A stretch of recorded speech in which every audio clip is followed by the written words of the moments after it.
بسم اللہ الرحمن الرحیم۔ السلام علیکم ورحمۃ اللہ وبرکاتہ۔ ناظرین کرام، پیغام ٹی وی کے programme shining stars of Islamic history میں میں ہوں آپ کے ساتھ ڈاکٹر سمیع اللہ زبیری۔ آسمان علم کے جس تابندہ ستارے کا آج ہم تذکرہ کریں گے وہ ہیں امام ذہبی، جو 748 ہجری میں فوت ہوئے تھے۔ مورخ اسلام ہیں، الحافظ، المحدث، القاری، المقری، المؤرخ، الادیب، الناقد، اللغوی، صاحب میزان الاعتدال، تذکرۃ الحفاظ، سیر اعلام النبلاء، جن کی شہرہ آفاق کتاب ہے، جو انہوں نے 7ویں صدی کے اینڈ تک پہلے سے لے کر جتنے مشہور اعلام گزرے ہیں ان کے حالات زندگی، پیدائش، وفات، علمی آثار اور کارناموں کا ذکر کیا ہے۔ امام ذہبی کا نام ابو عبداللہ شمس الدین محمد ابن احمد ابن قائماز یہ الذہبی ہیں۔ ذہبی ان کے جد امجد کا نام ہے، وہ ذہب کا کام کرتے تھے، سونے کا، تو سونے کا کام کرنے کی وجہ سے ان کو ذہبی کہا گیا۔ لیکن ائمہ کرام نے ان کو ذہبی کہنے کی وجہ یہ بیان کی کہ ان کی نسبت ذہبی ہے، یہ خود بھی سونے کی طرح ہیں، سونے کی ڈلیوں کی طرح ہیں۔ یہ وہ شخص تھے جنہوں نے لوگوں کے حالات زندگی لکھے اور ان کو سونے چاندی کی طرح پرکھا، جس طرح سونے کو پرکھا جاتا ہے، افراد کو پرکھ کر ان کے حالات زندگی امام ذہبی نے قلم بند کیے ہیں۔ اور تاریخ اسلامی کا سب سے بڑا مجموعہ سیر اعلام النبلاء، یعنی بہت ہی نبیل و شریف اعلام یعنی شخصیات، ان کی سیر یعنی سیرتیں، حالات زندگی، بایوگرافیز، یہ محدثین نے جمع کیے ہیں۔ یہ امام ذہبی دمشق میں پیدا ہوئے، اور جس وقت یہ پیدا ہوئے ان کی طرف جتنے لوگ منسوب تھے اور یہ جن لوگوں کے خاندان سے تھے وہ سب عالم تھے۔ ان کے والد جو تھے حضرت محمد بن احمد، یعنی احمد ان کے والد ہیں، وہ بھی محدث تھے، ان سے انہوں نے حدیث لی ہے۔ حدیث کے حلقات میں بیٹھے، حفظ کیا، قراءات سیکھیں۔ کوئی محدث ایسا نہیں گزرا جس نے پہلے قرآن حفظ نہ کیا ہو۔ انہوں نے بھی قراءات سیکھی، حفظ کیا، والد سے حدیث لی، والدہ سے حدیث لی، اور ان کے 3 بچے تھے، وہ بھی محدث بنے، 1 بیٹی اور 2 بیٹے۔ یہ امام ذہبی مصر میں اور دمشق میں، بعلبک اور اسکندریہ میں سماع حدیث کے لیے سفر کر کے بھی گئے، اور بھی بہت سے بلاد میں انہوں نے سفر کیا ہے۔ کہتے ہیں کہ 18 سال کی عمر میں علم حاصل کرنے کے اندر مکمل مشغول ہو چکے تھے، اور جب لکھنے پہ آئے تو 50 برس لکھتے چلے گئے۔ آپ دیکھیں 673 سے لے کر 748 تک ان کی زندگی کا عرصہ بنتا ہے۔ جو ہی جوان ہوئے ہیں لکھتے گئے ہیں، اور اتنی کتابیں لکھی، تقریباً 100 کے قریب کتابیں لکھیں۔ اگر ان کے میدان کو محدود کیا جائے کہ کس میدان کے شاہ سوار تھے، ویسے تو بہت سے میادین کے تھے، لیکن حدیث اور تاریخ ان کی دلچسپی کا موضوع رہا ہے۔ تاریخ میں انہوں نے جو جولانیاں دکھائی ہیں، جو شاہ سواری دکھائی ہے، اس میں ان کا کوئی ثانی نہیں ہے۔ امام تاج الدین السبکی کہتے ہیں کہ شیخنا و استاذنا الامام الحافظ محدث العصر، یہ امام ہیں، محدث العصر ہیں۔ ہمارے زمانے میں 4 لوگ حافظ اور محدث العصر تھے، مزی، برازیلی، ذہبی اور سبکی، دوسرے سبکی تھے۔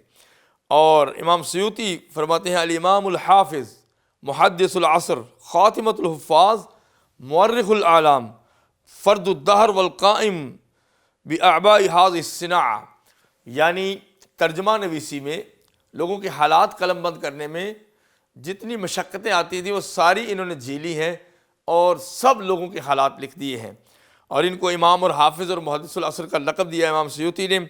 طلب الحدیث ولہ ثمانی عشر سنہ، 18 برس کی عمر میں حدیث کے علم کے لیے نکل پڑے تھے، اور بہت سے ائمہ سے، اساتذہ سے، سینکڑوں علماء سے انہوں نے سیکھا ہے۔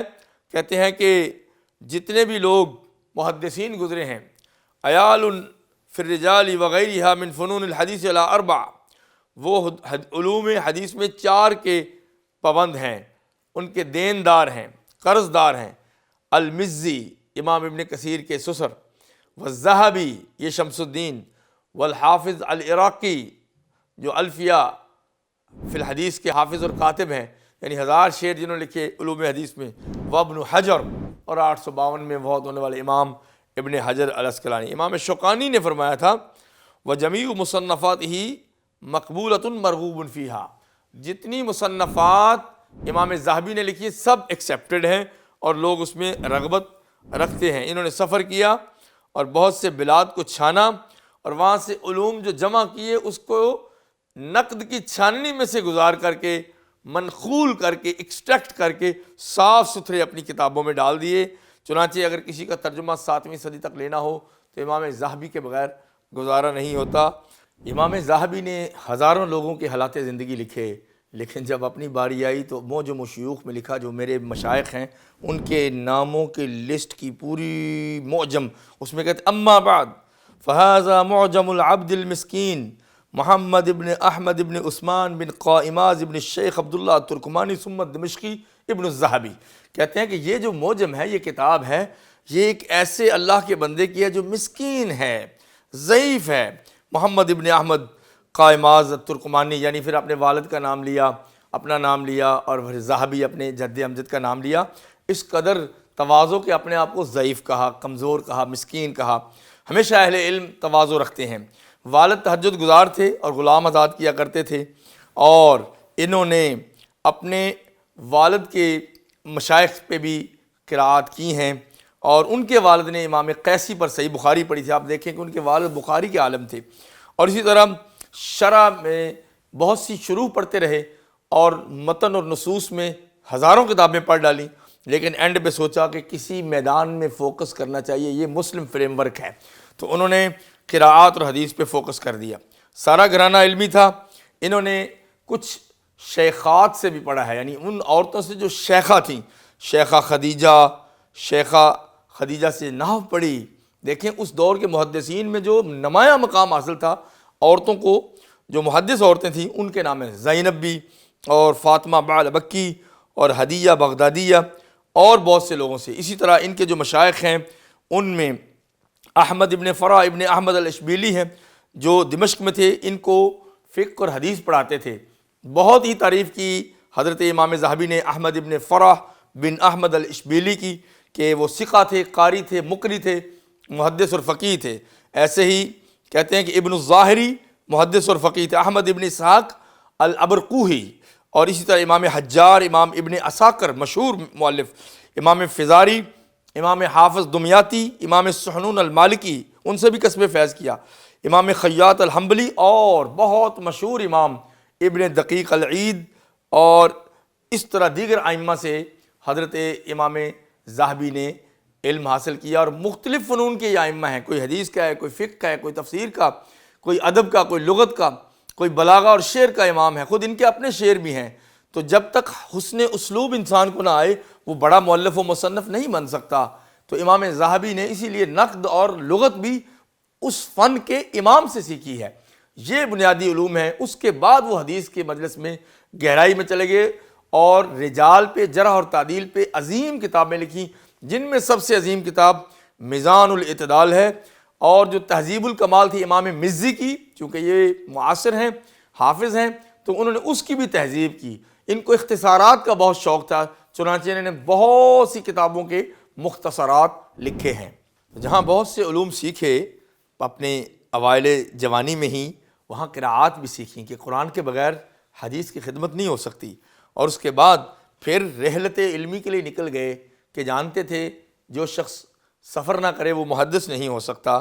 تو سب سے پہلے وہ شام کے ملک کے اندر ہی رہے، بعلبک، حلب، حمات، طرابلس، کرک، نابلس، رم اللہ اور قدس، پھر مصر گئے، اسکندریہ، اور وہاں کے مشائخ سے علم سیکھا، کیونکہ اسکندریہ میں علوم و فنون اپنے عروج پہ تھے، اور وہاں بھی روایت ورش اور روایت حفص سنائی وہاں کے مشائخ کو۔ پھر دمشق واپس آ گئے، اور پھر امام ذہبی دمشق واپس آ کر کے پھر حجاز کے سفر پہ روانہ ہو گئے اپنے گھر سے مل کے، اور وہاں فریضہ حج ادا کیا، اور اس سفر میں ان کے بہت سے مشائخ اور شاگرد بھی شامل تھے۔ اور کہتے ہیں کہ جب مکہ مدینہ پہنچے تو ظاہر ہے علم کی بنیاد تو مکہ مدینہ حرمین شریفین ہے، ہمیشہ سے کچھ نہ کچھ بڑے علماء حرمین میں رہے ہیں، چاہے بغداد عروس البلاد بنا ہے، امام احمد کا زمانہ آیا، اور اسپین عروس البلاد بنا ہے، مصر بنا ہے، لیکن مکہ مدینہ میں ہمیشہ مشائخ حرم کے اندر ضرور رہے ہیں۔ تو وہاں سے انہوں نے غنیمت جان کے مشائخ مکہ اور مشائخ مدینہ سے حدیث کی مکی مدنی سند حاصل کی، اور اس کے بعد امام ذہبی نے سوچا کہ یار سب سے اچھا علم حدیث کا ہے۔ مکہ اور مدینہ کی برکتیں سمیٹ کر انہوں نے حدیث کے علم کی طرف توجہ شروع کر دی، اور پھر نحو سیکھی امام شیخ ابی العلا نصیبی سے اور امام نحاس سے، جو بہت بڑے نحوی صرفی تھے، اور اسی طرح مغازی، سیر، تراجم اور تاریخ پہ فوکس کر دیا۔ چنانچہ انہوں نے اپنے وقت کے 3 ائمہ سے قصب فیض کیا ہے، اور وہ اتنے بڑے ائمہ ہیں کہ وہ علم کے بڑے بڑے برتن ہیں، جیسے شیخ الاسلام ابن تیمیہ رحمہ اللہ 728 ہجری میں جن کی وفات ہوئی ہے، ان کے شاگرد امام ذہبی بنے ہیں، اور جمال الدین ابی الحجاج المزی امام ابن کثیر کے استاذ۔ تو بہت سے شہروں کا جب وزٹ کیا، سفر کیے، مشائخ سے سیکھا، شیخ الاسلام ابن تیمیہ سے سیکھا، جمال الدین ابی الحجاج مزی سے سیکھا، اور امام القاسم البرزالی سے سیکھا۔ یہ اپنے وقت کے بڑے بڑے امام تھے، اور سب سے بڑے امام، مجدد، فقیہ، حافظ ابن تیمیہ سے قصب فیض کیا، یہ ان کی شان ہے۔ اور شروع میں امام ذہبی جب علمی رحلات سے فارغ ہوئے تو انہوں نے نوٹ کیا کہ 1000 سے زائد علماء سے زانوِ تلمذ طے کر کے علم حاصل کر چکے ہیں۔ 1000، ہمارے ہیں کوئی 100 استاد، 1000 علماء سے۔ اور پھر کہتے ہیں کہ اب جو پڑھا ہے اس کا کوئی آؤٹ پٹ بھی ہونا چاہیے۔ دیکھیں ہمارے سلف صالحین مسلسل بہتر کے لیے سوچتے رہتے تھے کہ میں دنیا میں کوئی کام کر کے جاؤں، جانا تو ہے، لاکھوں لوگ چلے گئے لیکن چند کا نام زندہ ہے۔ پھر تالیف و تصنیف کی طرف واپس آئے، اور پھر 703 ہجری میں غوطہ میں یعنی دمشق میں واپس آئے، اور وہاں پہ خطابت کی۔ ان کو کچھ منصب ملتے رہے ہیں، منصب اقراء یعنی قرات کرنی مسجد میں دمشق میں، اور لوگوں نے سننا ہے، علم حاصل کرنا ہے، اور غلطیاں ٹھیک کرنی ہیں۔ اور اس طرح منصب الخطابہ یعنی خطابت کا منصب ان کو ملا ہے، اور منصب التدریس تو سب محدثین کرتے تھے، اسی لیے امام مزی، امام ابن حجر اور دیگر ائمہ سمیت لوگ علم حدیث میں امام ذہبی کے بھی محتاج ہیں۔ 703 ہجری سے لے کر 718 ہجری تک یعنی 15 برس دمشق میں ٹھہرے اور مسلسل لکھتے رہے، اور کہتے ہیں کہ ان کی بہترین کتابیں اسی دور میں منصہ شہود میں آئیں۔ انسان جب تک ٹک کے بیٹھے نہ اور لوگوں سے تنہائی اختیار نہ کرے اور بالکل آئسولیٹ نہ ہو تو اچھی کتابیں نہیں لکھ سکتا۔ اس لیے اس کے بعد پھر ان کو دار الحدیث جو مختلف بنے ہوئے تھے، دار الحدیث بتربت ام صالح، اور دار الحدیث جو الظاہریہ، اور دار الحدیث المدرسہ نفیسیہ، اور دار الحدیث والقرآن ایک ادارہ تھا، یعنی ان سب اداروں میں پڑھاتے رہے، بلکہ ایک ایک دن میں 5 مدرسوں میں پڑھاتے تھے۔ یہ ہمارے محدثین اور مورخین مفسرین کی شان رہی ہے کہ یہ مدارس میں پڑھاتے تھے، اور ان کے مدارس علم کی بنیاد پہ ہوتے تھے۔ تو ان کے عظیم ترین جو تلامذہ ہیں ان میں ہزاروں، سینکڑوں، ہزاروں لوگ ہیں، لیکن آپ اگر کوئی بہت بڑے لوگوں کا نام لیں تو ابن کثیر ان کے شاگرد ہیں۔ امام ابن کثیر الدمشقی 774 ہجری میں فوت ہوتے ہیں، 2 سال شیخ الاسلام ابن تیمیہ سے بھی پڑھے ہیں، ان کا بھی ذکر آئے گا۔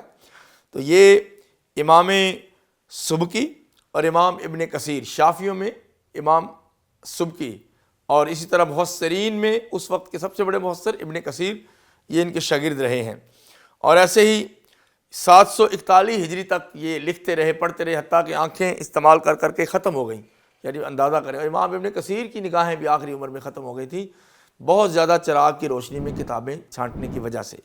ان کی تالیفات شہرۂ آفاق ہیں، علم سے بری ہوئی ہیں، اور بہت زیادہ مفید ہیں، تاریخ کے یہ امام ہیں، اس لیے ان کی جو مشہور ترین کتاب ہے وہ سیر اعلام النبلاء ہے، یعنی عظیم لوگوں کے حالات زندگی، اور جرح اور تعدیل میں امامت کے درجے پہ فائز ہیں۔ ان کی مشہور کتاب میزان الاعتدال ہے، میزان الاعتدال للذہبی، جیسے کہتے تہذیب الکمال للمزی، مقدمہ ابن صلاح۔ اسی طرح انہوں نے مصطلح میں بھی کتابیں لکھیں، جرح تعدیل میں لکھیں، حدیث کے علوم و فنون میں لکھیں، اور ان کی کتابیں امہات الکتب ہیں۔ انہوں نے بہت سی بڑی بڑی کتابیں مختصر کی ہیں۔ تاریخ بغداد جو ہے اتنی بڑی کتاب ہے، اس کو مختصر کیا ہے۔ تاریخ دمشق ابن عساکر کی، اس کو مختصر کیا ہے۔ تاریخ نیساپور ابی عبداللہ الحاکم النیساپوری کی، اس کو مختصر کیا ہے۔ تاریخ مصر ابن یونس کی، اور کتاب الروضتین فی اخبار الدولتین ابی شامہ کی، محدث ہیں، اس کو مختصر کیا ہے۔ اور اسی طرح الاسد الغابہ دو ہیں، ایک ابن حجر کی ہیں اور ایک ابن اسیر کی ہیں۔ ابن اسیر کی جو اسد الغابہ ہے اس کو مختصر کیا ہے۔ العبر فی خبر من غبر، کیا مطلب کہ عبرتیں، دروس یعنی لیسنز، فی خبر ان کی اخبار سے متعلق، من غبر جو پلٹ گئے، لوٹ گئے، فوت ہو گئے۔ تہذیب و تہذیب الکمال، اس کو انہوں نے مختصر کیا ہے۔ الکاشف فی معرفت من لہ روایہ فی الکتب الستہ، سبحان اللہ، یعنی کتب الستہ میں جس کی روایت ہیں اس کے حالات، یعنی کتنے ہزار راویوں کے حالات۔ المغنی فی الضعفاء 720 ہجری میں لکھی، ضعفاء کے بارے میں، یعنی ضعیف راویوں کے بارے میں ایسی کتاب جس کا نام لکھا المغنی، اگر اس کو پڑھ لیں گے تو کفایت کر جائے گی۔ اور مشہور زمانہ کتاب تذکرۃ الحفاظ، اور اسی طرح دوال الاسلام، تاریخ الاسلام الکبیر فی تراجم رجال الحدیث، اور طبقات القراء، اور ایک مشہور کتاب تربیت نفس میں الکبائر، یعنی کبیرہ گناہوں کی لسٹ، جو کہ لوگوں نے سنا ہے عام طور پہ حدیث نبوی کی روشنی میں کہ 7 کبیرہ گناہ ہیں، تو امام ذہبی نے دیگر احادیث بھی جمع کر کے 70 کی لسٹ بنائی ہے۔ الکبائر، کتاب الکبائر پڑھ لیں تو پتہ چل جاتا ہے کہ کبیرہ گناہ کتنے ہیں۔ اور بچ کے رہنا ایسے اختلاف سے جو جہالت میں مبنی ہے۔ وہ کون سا اختلاف؟ کہ ایک طرف تو رسول کریم کی بات ہو اور ایک طرف فقیہ کی رائے ہو، اور تم وہ لے کے آ جاؤ دونوں، یہ جہالت ہے۔ نبی علیہ السلام کے برابر کوئی بھی نہیں ہو سکتا، اور ان کی بات کے سامنے کسی کی بات رکھی نہیں جا سکتی۔ اسی طرح ان کی کتاب الطب النبوی بھی ہے، اور المستدرک علی مستدرک حاکم، امام حاکم نے جو مستدرک علی صحیحین لکھی، اس کے اوپر بھی مستدرک انہوں نے لکھی، کہ امام حاکم نے کہا کہ جو صحیحین سے کچھ حدیثیں رہ گئی وہ میں پوری کرتا ہوں، وہ کر نہیں سکے، مطلب کچھ بات رہ گئی، انہوں نے کہا جو حاکم سے اس بنیاد پہ رہ گئی وہ میں پوری کرتا ہوں۔ تو کسی کو برا نہیں کہا، بلکہ اس کے بچے ہوئے کام کو آگے بڑھایا۔ آخر میں ان کی شرح آفاق تالیف سیر اعلام النبلاء کے مشتملات کا ذکر کرتے چلیں کہ وہ کیا کتاب ہے۔ اس میں انہوں نے مختلف طبقات پہ روشنی ڈالی ہے، جیسے خلفاء، ملوک، امراء السلاطین، وزراء، نقباء، قضات یعنی ججز، قراء، محدثین، فقہاء، ادباء، لغویین، شعراء، نحویین، ارباب الملل والنحل، متکلمین، فلاسفہ۔ پوری دنیا میں جہاں جہاں بھی کوئی اہل علم موجود تھے سب کے حالات زندگی لکھے، بھائی وہاں تک انہوں نے کتابیں پڑھی تھی، سفر کیے تھے، لوگوں سے ملا تھا، افواہ الرجال فرام دا ہارسز ماؤتھ، بہترین لوگوں سے وہ سنا تھا براہ راست، پھر حفظ کیا تھا، تو تبھی لکھنے کے قابل ہوئے تھے نا، اور کوئی فخر بھی نہیں کیا۔ یہ دیکھیں ایک کتاب کے اندر سینکڑوں کتابیں سمو کے رکھ دی ہیں، گویا کہ وہ تاریخ اسلام کا پہلا سب سے بڑا انسائکلوپیڈیا ہے جو امام ذہبی نے لکھا ہے، اور اس کا ترجمہ بھی ہو چکا ہے۔ کاش ہم اس کو پڑھیں اور یہ دیکھیں کہ ہمارے مشائخ کیا تھے، اور ہم پھر حیا کریں کہ کس قدر ہماری ہمت تھوڑی ہے اور ان کی ہمتیں بلند تھیں، ان سے ہم سبق لیں، انسینٹیو لیں، اور ان کے حالات پڑھ کے ہم خوش ہوں کہ وہ کس قدر ہماری عظمت رفتہ ساری جو ہے وہ لوٹ بھی سکتی ہے اگر ان کے نقش قدم پہ چلیں۔ 748 ہجری میں یہ امام مورخ، محدث، فقیہ، ناقد، ادیب، لغوی دمشق میں ہی وفات پاتے ہیں۔ اللہ ان کے درجے بلند فرمائے اور ہمیں ان کے آثار علمیہ سے استفادہ کرنے کی توفیق عطا فرمائے۔ ناظرین کرام، اگلے پروگرام تک کے لیے اپنے ہوسٹ ڈاکٹر سمیع اللہ زبیری کو اجازت دیجیے۔ اللہ حافظ۔